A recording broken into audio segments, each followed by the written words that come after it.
Hey guys, it is John C. Morley here, sir, entrepreneur. It's great to be with you again. It is November 15th. I hope you guys aren't stressing yet because Thanksgiving's coming up. What is it, next Thursday? Well, listen, I do want to thank you for coming back. We have another great guest. We'll get to that in just a minute. You know, we start on a Saturday just for you guys, and we roll all the way through the week with that master topic, and I'll tell you what that is in just a minute. And we finish up on a Friday, and then Saturday we come up with a brand new master topic. And if that's not enough for you, well, why don't you take your smartphone out? I have mine here. Hopefully you have yours. And you can launch your camera app, very easy to do, and point over the QR code like so. You'll get the little yellow ellipse. You can actually just touch that link. And in less than a second or two, you're going to get my link tree. Now, you might not be able to see that from the phone. I recognize that. So I'll just pop that on the screen for you. So that's my link tree. And you'll notice we added a brand new section not too long ago, tools for podcast hosts and guests. Now, these are not products or services that people have come to me and say, hey, John, you got to sell these products or services. No, they're not. These are products and services that I personally use on my shows and in my business that have actually helped me become more successful in a lot of different dichotomies. So definitely check them out. I get a lot of people saying, hey, John, I want to be on that page. I'm like, well, I haven't used your product. I haven't used your service. Well, that's okay. It's still good. I'm like, no. It's not a wall of let me just shove stuff up there. It's things that I believe. You know, I'm all about integrity, and that's very, very important to me. So, ladies and gentlemen, whether you're here at 8 o'clock at night, 8 o'clock in the morning, or 12 noon, 12 midnight, or perhaps 3 a.m. or 3 p.m., whatever time you're making the choice to watch Inspiration for Your Life, I'm very grateful for that. And I do want to give a big kudos and thank you to everyone. We're just about our goal. We're at 49,500. So in less than, I think, a few days, we'll probably be at our 50,000. Our goal was to be at 50,000 by the end of November. We're going to do that. And our goal by the end of Q1, that January, February, March, we're going to be at 100,000 downloads. We have over 330 or 340 positive 5-star reviews on Apple. Help us out. Let us know. I really love to create good content. We had a great guest last night talking about being a neurosurgeon and how, we don't realize that if we're not careful, our body's just going to shut down, but we're not going to like the way it shuts down. It's not going to be done very gently. It's going to be very abruptly, and it could get us into some serious health issues.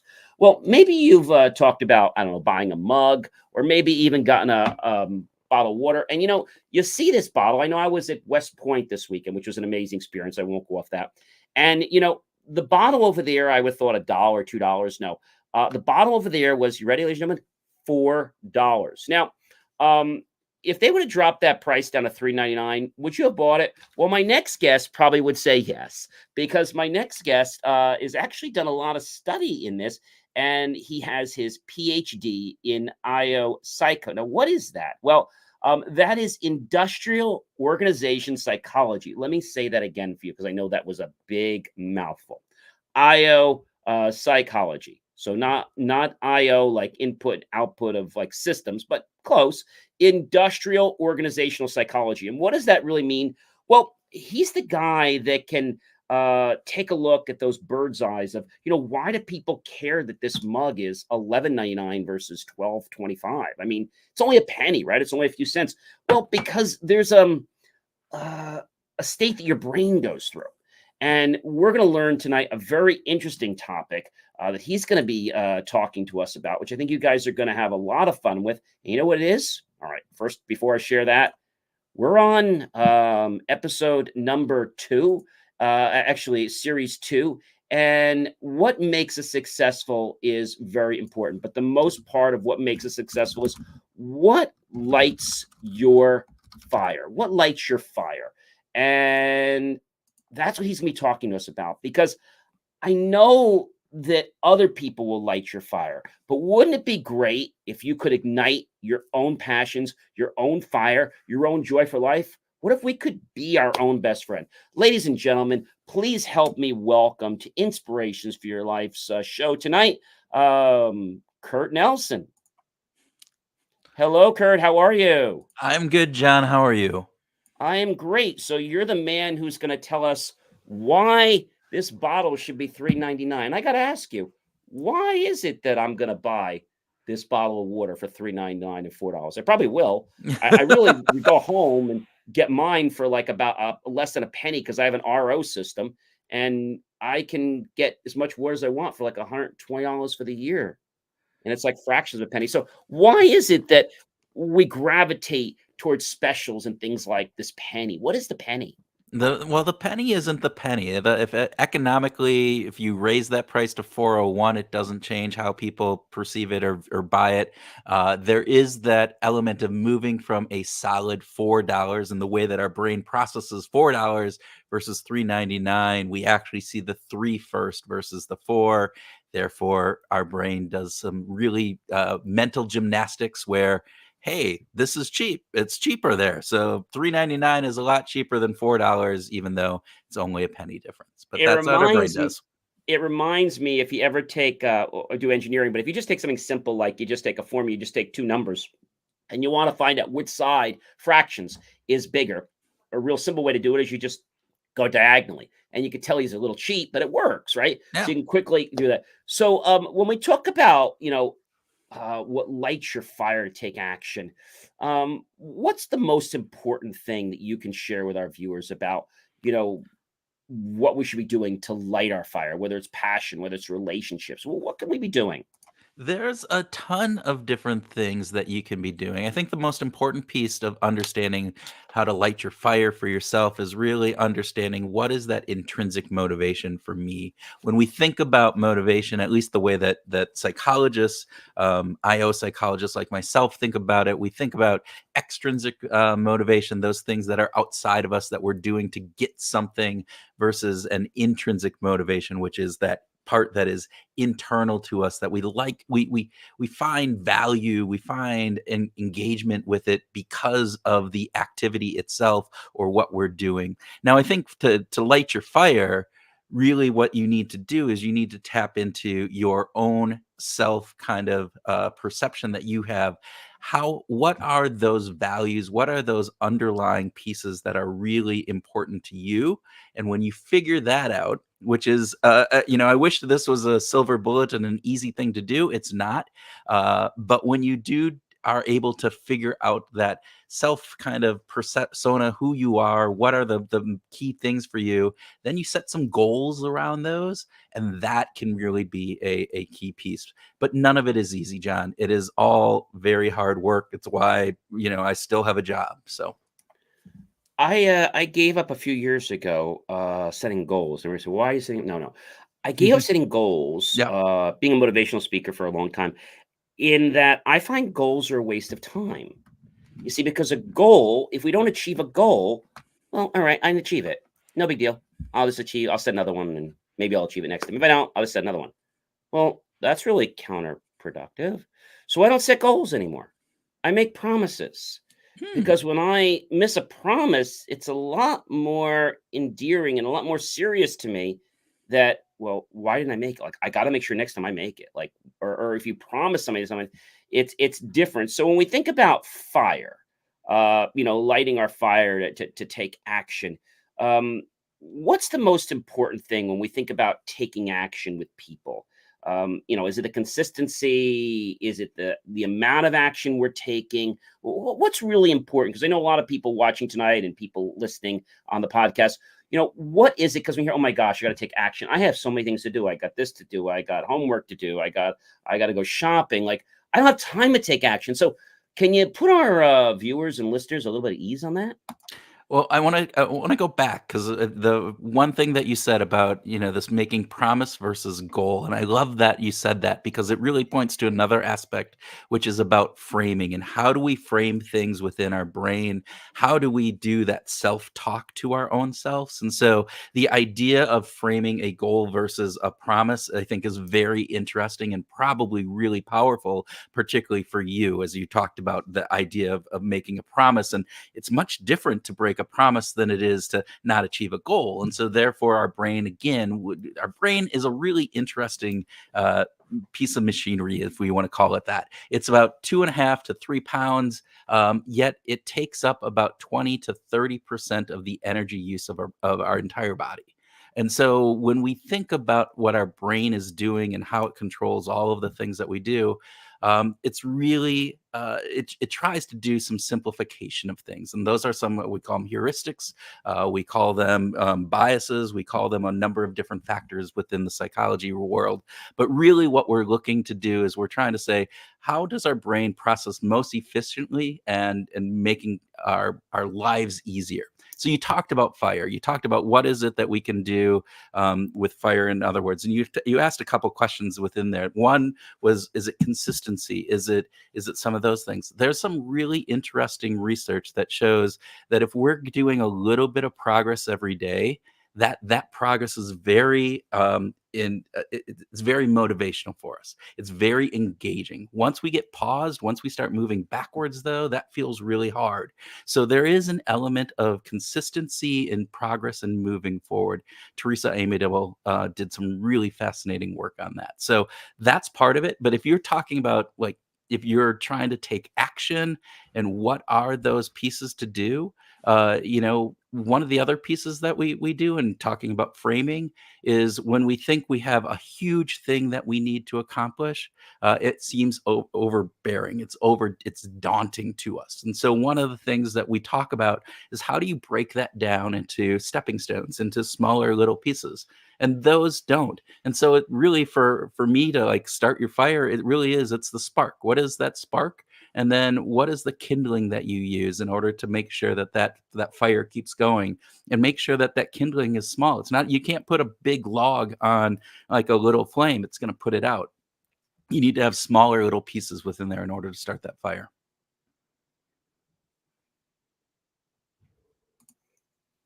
Being an Eagle Scout, there's lots of ways you can start a fire.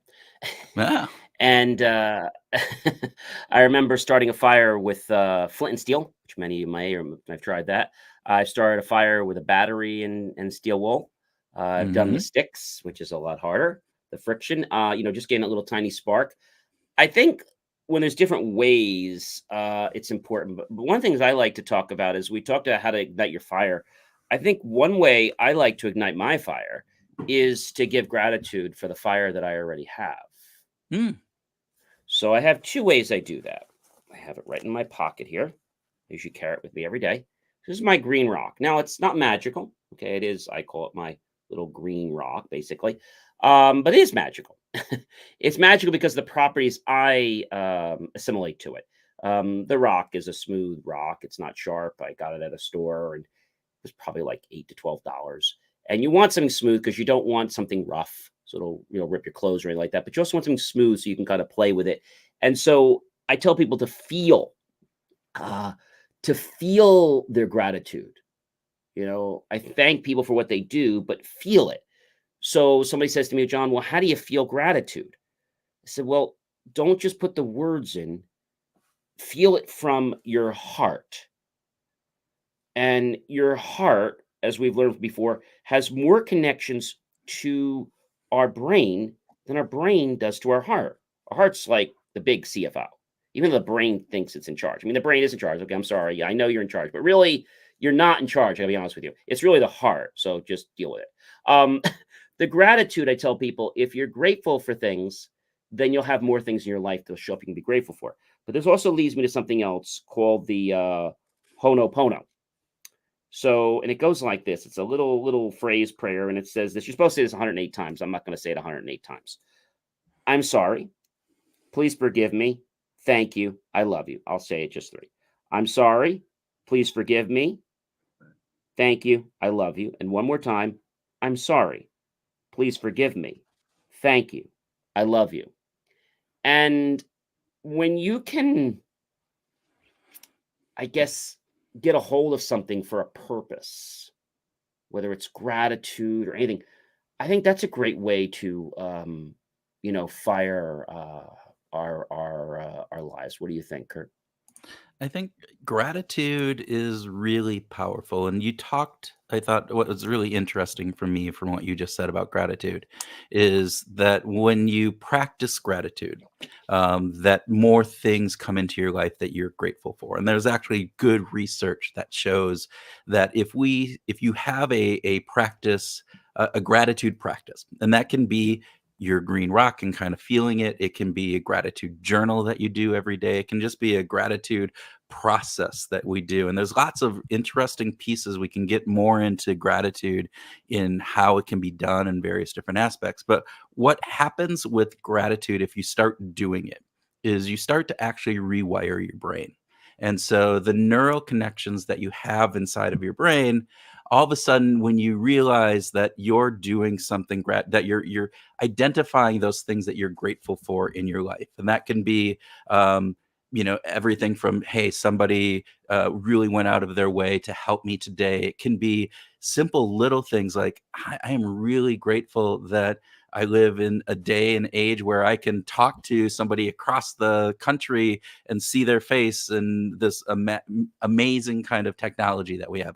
A variety of different pieces. But really what we're doing is we're telling our brain, saying, we need to look for these gratitude things because I'm going to have that practice. I'm going to have to come up with more of these tomorrow and more of them the day afterwards. And so what our brain starts to do is rewire.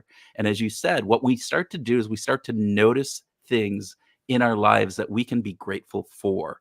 The same things we had in our lives before, but oftentimes there's an element of blindness that we have. There's a really great video that's called the Hidden Gorilla. I don't know if you've ever seen it. It basically is this video where you have two basketball teams, one dressed in white, one dressed in black. They're passing basketballs. Ask people to count how many times the team in white passes a basketball. But when in the middle of that video, a man in a gorilla suit walks in the middle, bounces his arms across the thing, and walks off stage. Over 60% of people, when they watch that video, don't see the gorilla. We have this blindness that comes and that we don't see. Same thing with gratitude is unless we're looking for it, we don't see it. If you tell people in advance there's going to be a gorilla, they'll look for it, they'll see it. But if you don't, again, 60% of people don't see it. So gratitude, I think, is really important there. This reminds me of a question you may agree with. So if I ask you a question, if I say to you, Kurt, what color car do you drive?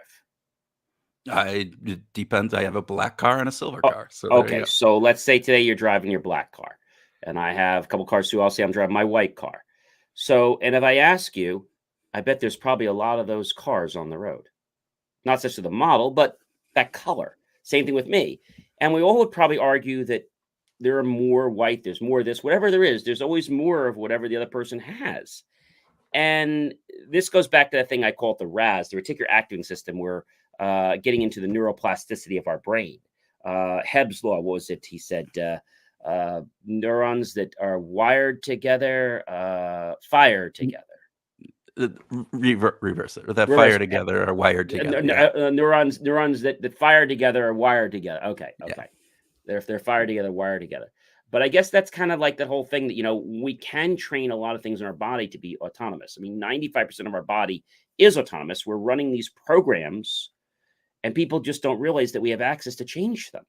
Mm-hmm. It's like they're there. You have to figure out how to change them, and they don't change overnight. But there's something interesting you said to me, and it was very interesting. And I always say this in the workplace. A lot of times, you have somebody that's doing a great job. So you can say that, hey, you're doing a great job, man. You're doing a great job.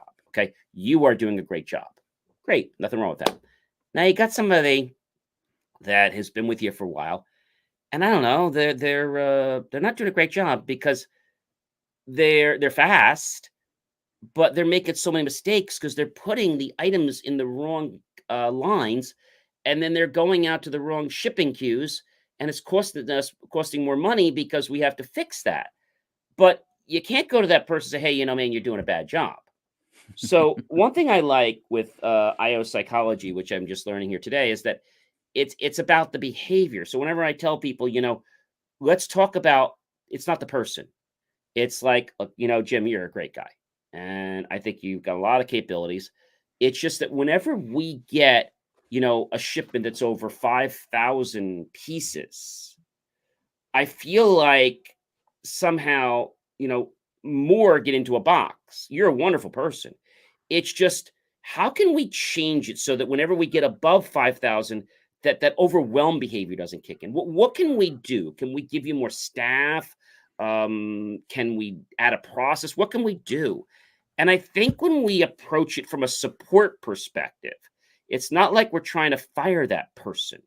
We're trying to change the behavior, even if it's kids and they're doing something like, hey, Brendan, you're a great guy. Look, and I know you love running around all day, and I think it's amazing all the energy you have. It's amazing. It's like so great. Just whenever we're finishing dinner, is there any way that we could probably change the behavior to maybe going to watch TV and then running around like when we're finished instead of watching TV at the end, watch TV now and then run around when dinner's over? You think maybe we could make that switch? Yeah. Great. Let's give it a try tomorrow. It's interesting when you talk about this idea of rewiring and kind of changing behavior. There's a really interesting piece that that I take into consideration as we're doing this. So changing that behavior, as you said, in the workplace with your children, whoever it would be, uh, isn't going to come about by you just saying you need to do X, right? There needs to be an element within it that that the person feels is valuable for them. And I don't mean valuable by that I get something necessarily out of it. It's not that, but there is this aspect that I feel a sense of autonomy. I feel a sense of having control over some aspects of these things. And so, as you talked about this idea of, hey, you have a worker who may not be doing the things that you need that worker to be doing. And if you just go up to that person and you berate them, which John, I'm sure you have, in the work that you see, it happens more than we like to admit, that many managers, many people within organizations, that's the way they've been taught how to manage. And so it's like it's this command and control, and you do this or don't do this, and you're going to feel that. And there's an aspect of that. But if you're really trying to change behavior, what you have to understand is why is that happening? So to your point of what you said, it's like, ask them questions, right? Be as one of our guests on our podcast said, have compassionate curiosity. This idea of being curious. We can actually change behavior more. There's some really interesting research on this with a variety of different pieces, opinions, changing opinions and behaviors by asking people questions more than by telling them things. And so if they come to a self-discovery of it by themselves, it has a much deeper kind of input to it. You talked about the heart earlier. There's this aspect of feeling like it is part of my self-identity when I come up with it, versus if you're telling me to do it. There's a element within psychology that we call reactance. And when you tell me something and it disagrees or has some element that I don't necessarily agree with right away, that means then all of a sudden I'm going to be, regardless of how well intentioned you are, and regardless of how well the advice is that you're giving to me, I will push it away. I will mentally push it away. I will find some fault with it, and therefore I won't do it. However, if I come up with the exact same idea on my own, then it becomes my idea. Then there is an element that it is part of who I am. And when it becomes part of me, I'm much more likely to do it and to change my behavior in order to achieve it. So part of me being able to change my behavior makes a lot of sense. Yeah. And people out. Self-identity is a really interesting piece. And so we think about self-identity oftentimes as this element of, I know who I am as a person. When we look at it from a psychological perspective, though, it really breaks down into a number of things that we call self schemas. So, self schema is this idea of how we show up in this situation. It's the map that we have of, like, when I go to a library, I act very differently than when I go to a sporting event. Okay. There's just Absolutely. there's communal pieces, but there's also the identity that I have. There's the identity that I have in my family versus the identity I have with my friends. There's all of those factors. And so when we think about the behaviors. You talked about the person on that line, putting the pieces Yeah. in there. What is Yep. their identity at that point, right? And how do you get them? What are the questions that you can ask them to say, how do I get that person to be more quality focused, or whatever the behavior is? It's asking Exactly, them to exactly. figure it And out. and and a lot of times they're on that piece, whether they're a beginning worker, they've been doing this for a while, they're on that piece where, they might give up. Yeah. Because if you come down on somebody, they're just gonna quit because, like, I don't need this. And so I think a lot of people, and they get very, like, matter of point. And what I've learned through my neurolinguistics and psychology is that the curiosity is great, and you have to ask open-ended questions. Hmm. Why are you not working? Are you going to work? Are you going to finish it? If I do this, you can't do like, well, I'm going to give you this and you're going to work, right? Yeah. Like you have to give them a chance to express. And there's something else I share. I wrote an article on this. So, gosh, probably about 4 months ago. It was about the idea that, we may not always agree, Kurt. So I'm going to say something in a proper way. You know what? We've known each other a long time. I'm gonna respectfully agree, uh-huh, to disagree. They look at me like, "Oh, what? What'd you say?" I'm agreeing with you that I'm gonna disagree. And sometimes people that's like beyond them, they're like, "Okay, whatever. I had enough. I'm leaving." Like you're agreeing, right? I'm agreeing with you that we're disagreeing. You're in my head. Like, and I don't think people sometimes put that wherewithal in there. When they go to, like you said, a sporting event, or if they go to something and you say to somebody, "Hey, I've got something that can improve your life." But I realize some people don't want to improve their life. So the No. first thing I say to somebody before I coach them on anything is I say, "Look," I said, "there's great information for you. I know you want to. It sounds like this is something you want to do." Or I'll say something to them like, improving your life, is that something that's of interest to you?" No. All right. Well, great. I thank you so much for your time. I guess there's no need for us to continue. Oh, wait, wait, wait, wait, wait, wait, wait. I came here. You already told me that you're not interested in changing. Well, no, that's what I'm paying. That's what you're going to do. You're going to make. No, no, I'm not making you do anything. See, well, you're going to like do some magical hypno and just no, no, no, no. So you and I love the way people say you're just going to wave. No, it doesn't work like that. And you know this. It's all hypnosis is self hypnosis. And if people don't understand the fact that they want to do something, then your subconscious is never going to go on board. If there isn't one part of you that says, okay, like you all know the analogy that if we get on a train, right? No one will help us get on a train that's stationary. And I'll get to my point in a second, or a plane that's in the hangar or on the ground, right?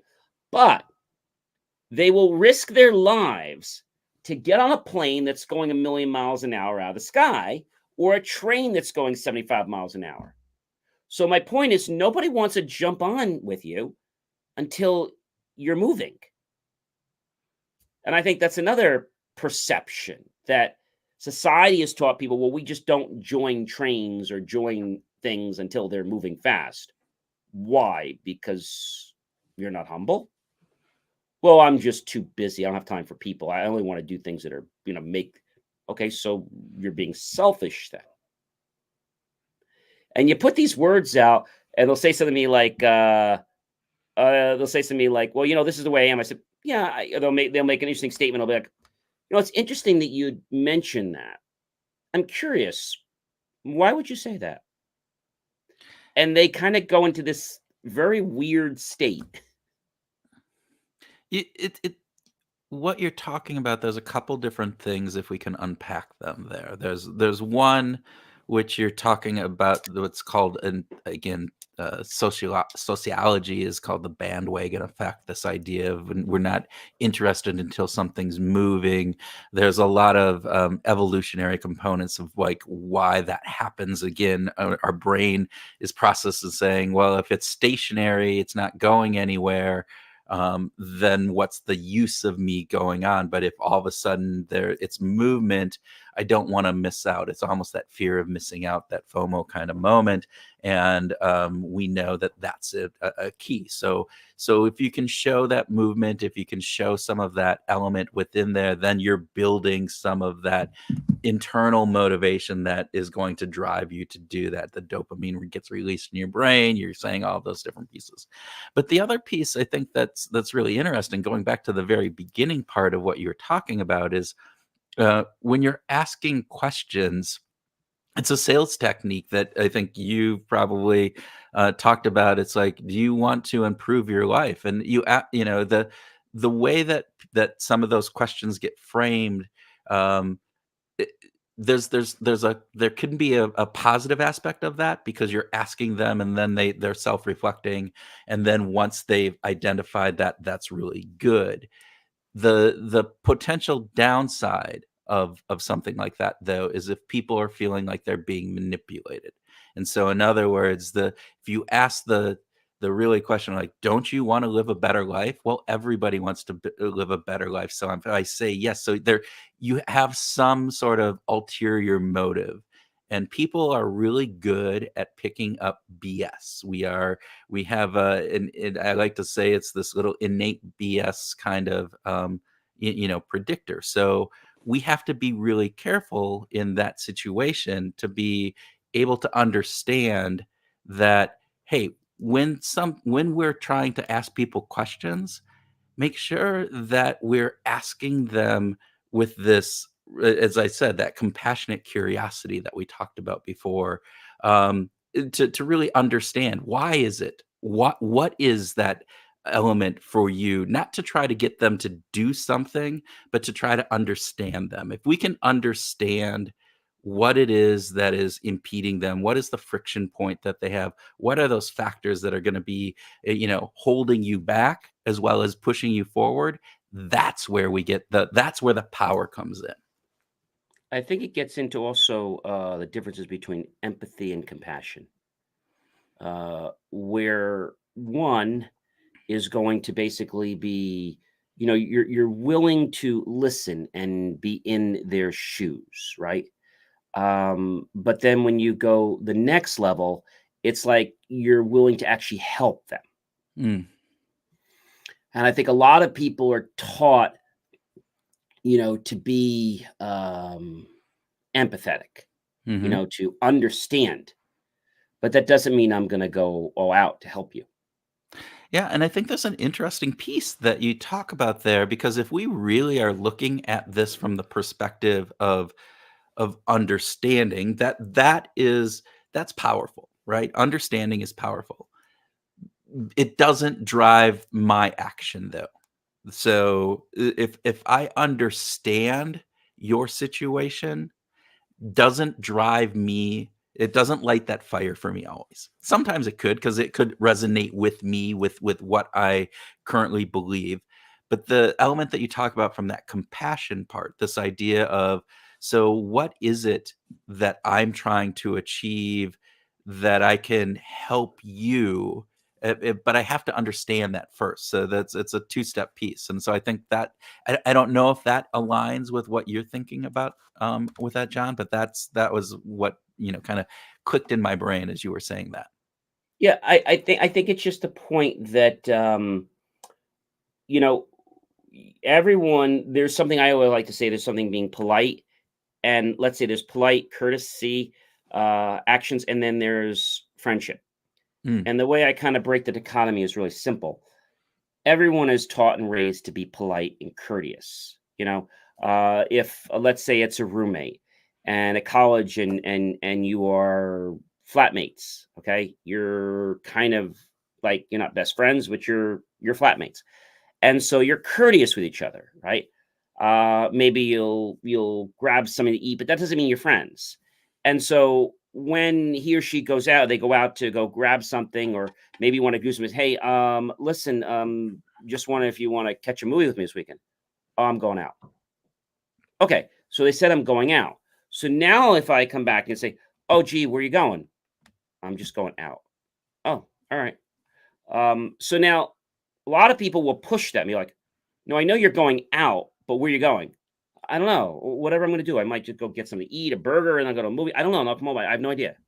So I think of that because when somebody is very, I don't want to call it argumentative, but when somebody is in that frame and they say that to you, that's your cue, and they're trying to just give you an answer, and they're answering your question, so they're being courteous. Like, I'm going out, like I'm not being rude.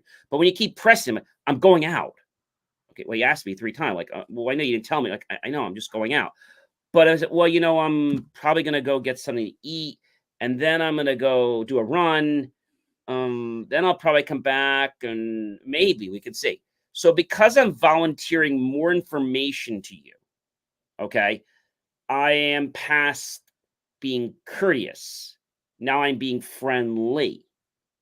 And the same thing in business. If I ask you a question like, gee, what time are you available tomorrow?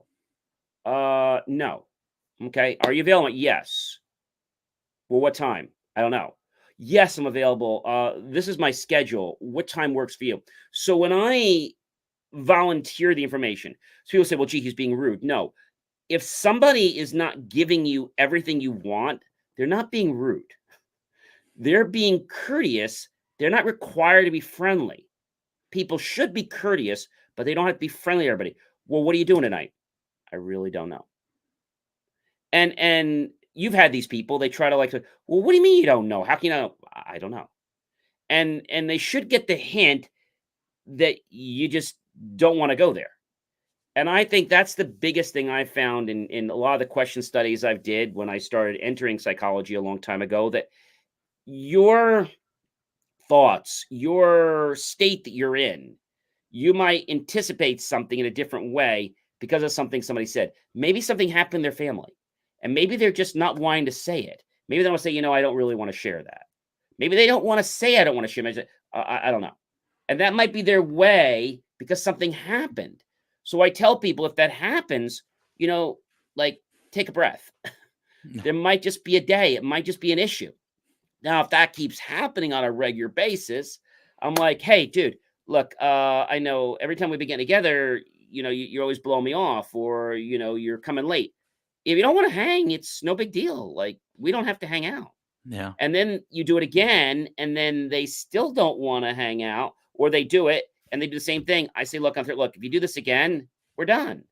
So I think that comes out to a respect. But I think when it comes to lighting our fire, my biggest thing is that everyone always says to me, you can't light your own fire. People have to light yours. And I am a proponent to believing that's not true. Yeah. We have to know how to light our own fire. We have to be our own friend. Yeah. We can't wait for people to do that. Yeah, I fully agree on that last part. Is that actually, I think it's much more that we light our own fire than having anybody else light that fire for us. We have to be open to those different pieces, those different aspects of it. One interesting piece that you talk about, though, is this idea of our ability to read others. And this is again, if we think about evolution and why we evolved as social creatures. We evolved, humans ourselves, we don't survive well out in nature by ourselves, right? We're not the fastest, we're not the we don't have claws, we don't have big teeth, all of those different things. We don't survive very well out there by ourselves. What allows us to survive is this community. And so there's an element of that, though, that when we were tribal and kind of going through all of those pieces, our biggest threat actually wasn't from the saber-toothed tiger, the different pieces. It was actually from others within our own tribe. And so we evolved to read people's emotions, to read what they're feeling into thinking. Actually, we evolved to think we know how to read those, and we usually put a negative tint. We assume the worst, because that way it keeps us safe. If I hear a stick snapping behind me and I think it's a saber-toothed tiger and I run, okay, that's great. If I think it's my friend and it is, 99% of the time it is my friend, but that 1% it isn't, all right, then I don't survive to pass on my genes. The long story short here that I'm trying to get to is that we make stuff up.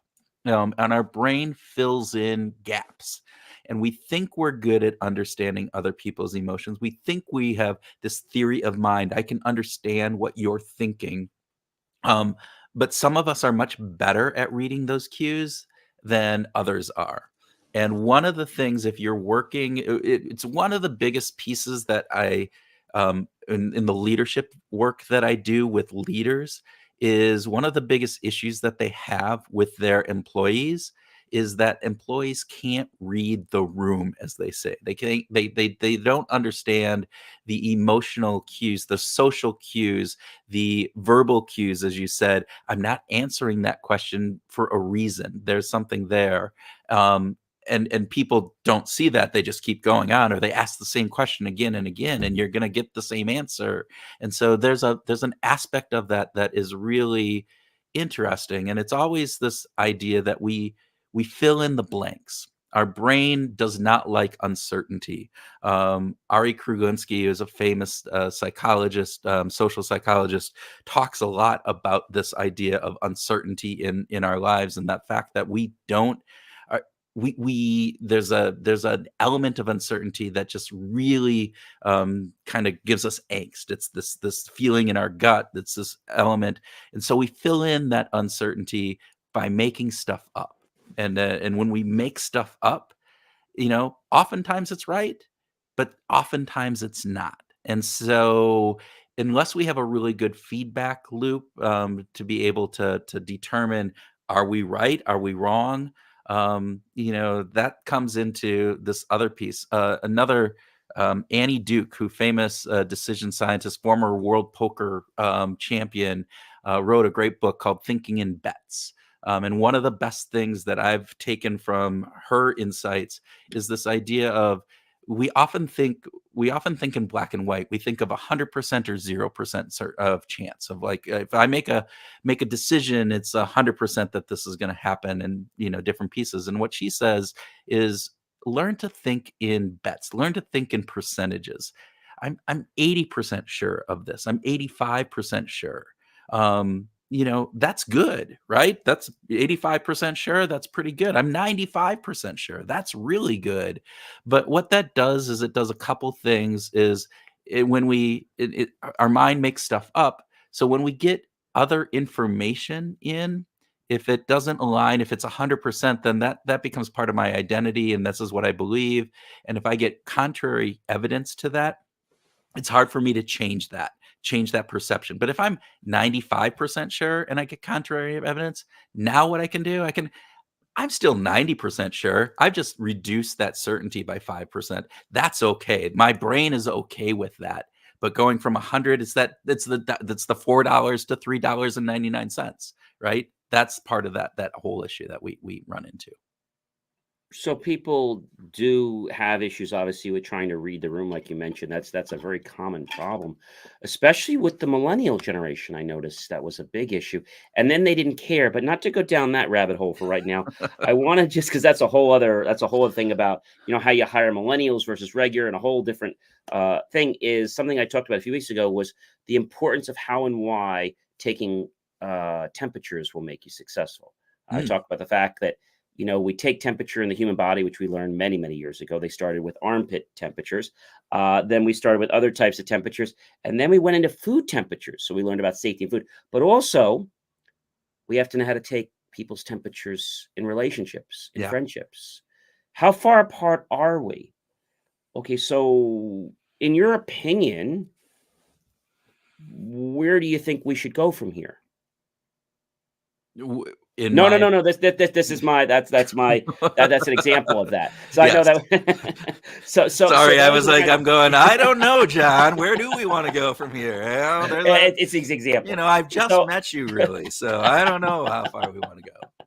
so I think when you take a temperature, one of the things I tell people when you're taking temperatures is to set a time, especially in relationships, whether it's platonic, non-platonic, because we all know that communication, no communication is still communication. It's just bad communication. So if we set a certain time, whether it's daily, whether it's weekly, when we can have that 10 or 15 minutes, I have to tell you something. I need to share something. I'm doing this or other. And I think when that happens, it might not be easy, but it's gonna get easier. I always tell people in life to be successful, we have to practice being a little bit uncomfortable each day. And then tomorrow we'll be more comfortable with that, but then we need to push ourselves to be more uncomfortable again. Yeah, it's getting out of our comfort zone, right? But that gets to that uncertainty part. When we push ourselves out of that uncomfortableness, we're uncertain sometimes about what that outcome will be, which is why it scares us. It's why that element is. And so the broader that you can expand that, like you said, if every day you do a little bit of practice with it, then that becomes less uncertain, more certain. And I can then feel comfortable pushing it a little bit further and a little bit further. I love that idea. Our RAS, articular acting system, activating system that we're born with, um, was actually implanted in our body to keep us safe. It wasn't put there to help us be successful. Well, why was that? Was it a design flaw? No. But we can change our RAS slowly through neuroplasticity. And so we can actually, for example, if we know that doing something, it could be something as simple as, I don't know, maybe you're going to start doing some planks like I do, or you're going to do some push-ups in the morning. And it's a little uncomfortable. But if you do that, it's a little uncomfortable. But now the body gets used to it in a pattern.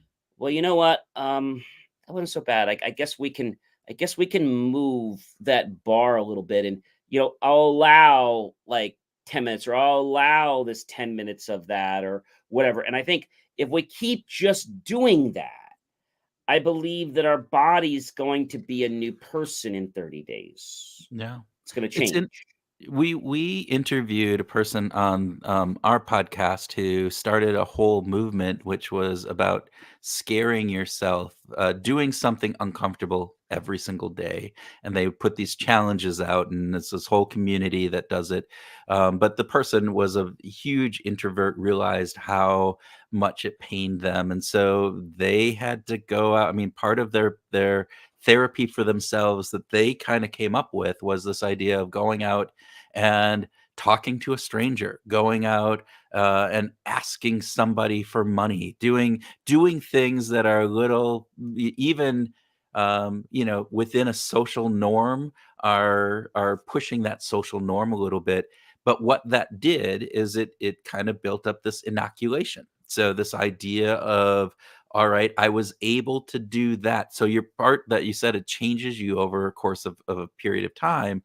It does. And particularly if you do it on a consistent basis, this idea of changing yourself comes up through not just a one time thing. So I can go out, if I'm a huge introvert, and I can go out and I can say something or ask a stranger some, ridiculous question, that's not going to change me in the long run. It might give me a little boost for a little bit, but it's not going to have this impact on my overall life and how I perceive myself.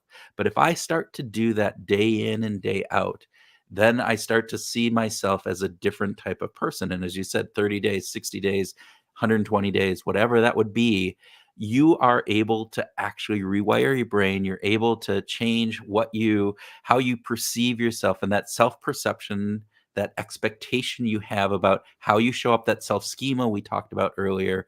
I show up differently in these types of situations because now I have that map. I have that when I replay, when I look back over the past 30 days, I look back over the past 90 days, I see myself in these different situations. And so if I've done it then, I must continue. We like to have consistency with ourselves too. It's one of the things when we um, uh, Robert Cialdini talks about the seven persuasion elements. One is consistency. We like to be consistent. If I say it's your promise, right? If I promise something, I want to be consistent in that promise. I want to make sure that I continue to do that.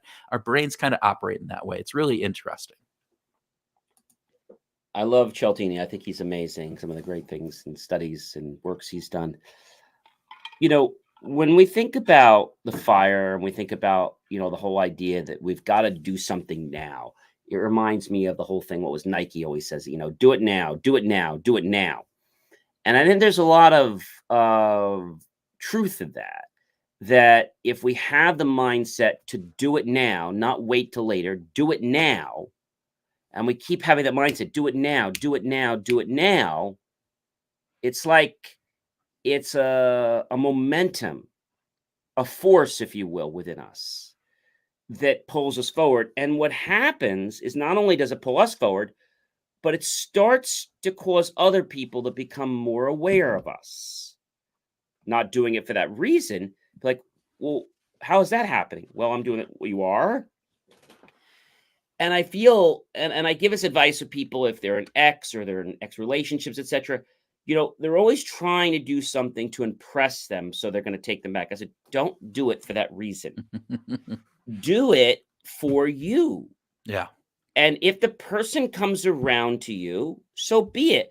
But don't plan to do this to make your whatever envious or to make them don't do that, Yeah. because you're gonna lose Yeah. in the long run, and you're gonna short circuit your thing. And the last thing I want to say about that is that, when we talk about a fire, we talk about, yesterday we had a good discussion from a neurosurgeon, and we're saying, if we don't take the action in a way that's conducive for our body will force us to shut down.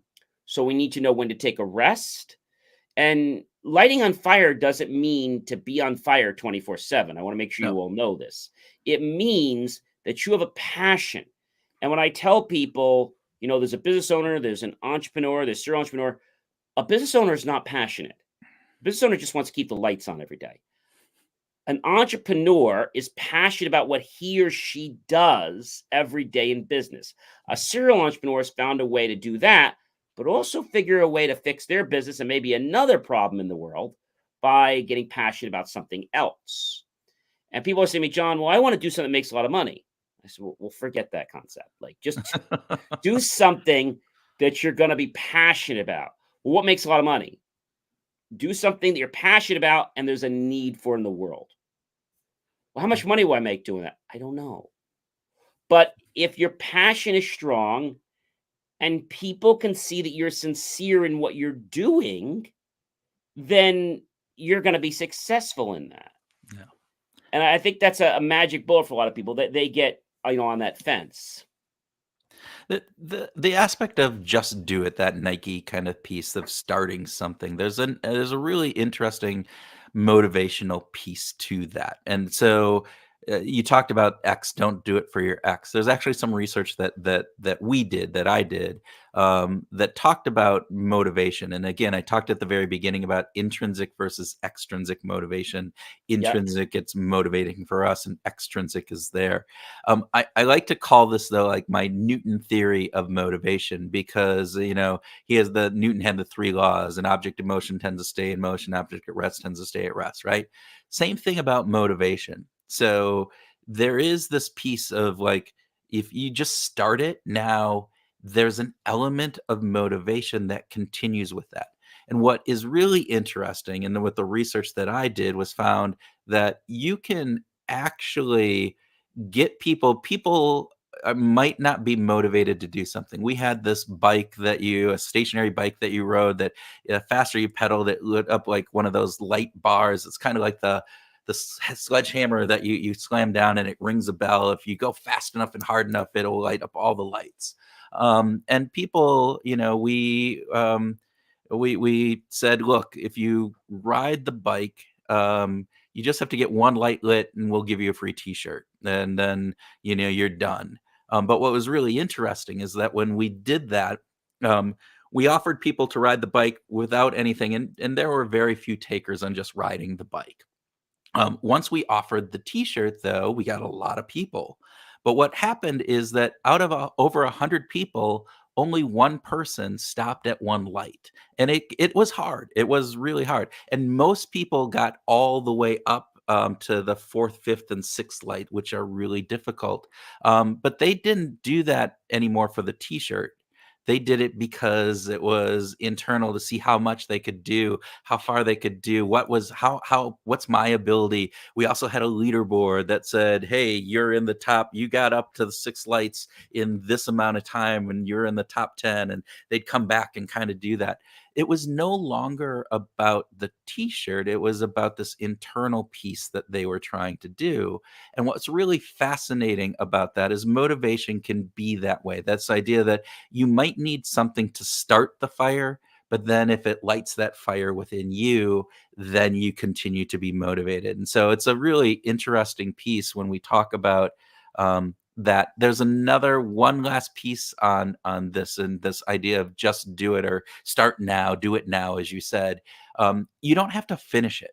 If you start it, there's another really interesting effect. It's called the Zeigarnik effect, discovered early in the 1930s, 1920s, by a German psychologist, Zeigarnik. She was a fascinating person. But basically, this idea that if we start something and it's not complete in our brain, subconsciously our brain is trying to figure out and complete it. And so this is one of those things, like if you have a problem, and you go to sleep on it in the morning, you might wake up and find the answer, or in a shower, or in some place when you're not thinking about it, because our brain is constantly processing that stuff in the back of our heads. And so the idea of getting that spark going and starting it, you can use some other intrinsic pieces, but make sure that it gets back into the or you can use extrinsic, get back into the intrinsic, and just start. And then you don't have to finish right now, just because it continued to help motivate you. I love that. The last thing I just want to add is that, people say to me they want to start a business or they want to do something. And I'm like, oh my gosh, I can't do it. Like, they want to start a business. I'm like, no, don't start a business. Do the research to start a business. Take some small steps every day. You're not opening a business today. Yeah. You're opening a business in a year from now. And just, yeah, I'm going to open a business. But right now I'm just researching to figure out how to open a business. That's all. And then things will kind of go into motion. And that stress element, I think, gets dropped. I think a lot of times we stress ourselves out because we want everything tomorrow, when I think we have to be patient. There was a great person that said this a long time ago, is, we have to bristle with enthusiasm. We can't be overboiling. We have to lightly bristle. So it's just enough for the teapot's just lightly coming off. It's not popping off. But this has been great, Kurt. It's really been interesting learning about this new field to me. Every time I get a guest, I'm always learning something, which is one of the reasons I love doing this and helping everyone else become better versions of themselves. But learning about this brand new field to me, which is IO psychology. No, it's not Internet of Things. Industrial organizational psychology. Didn't even know they had a term for that. So It's like they have terms for everything. Well, Kurt, it was really great to have you on here. Is there anything else you'd like to share with my audience? I'm going to leave your link here. If you want to reach out to Kurt, you can actually reach out to him at the lanterngroup.com. That's LANTERN group.com. Yeah. John, it's been fun. Thank you, and hopefully your listeners, people watching, took something and they can take it and apply it to their life. That's the piece that I love about this, is that, hey, we're understanding our own selves better, and by understanding our own selves and what motivates us, what drives us, what lights our fire, hopefully we can apply that, and then we can actually achieve some things in our life that we want. I leave you with this, everyone. Thank you so much, Kurt. I leave you with this, and that is that, you might not get everything tonight, and that's okay. Feel free to watch this show again, because your mind will pick up things that we've said that might have just went right by you.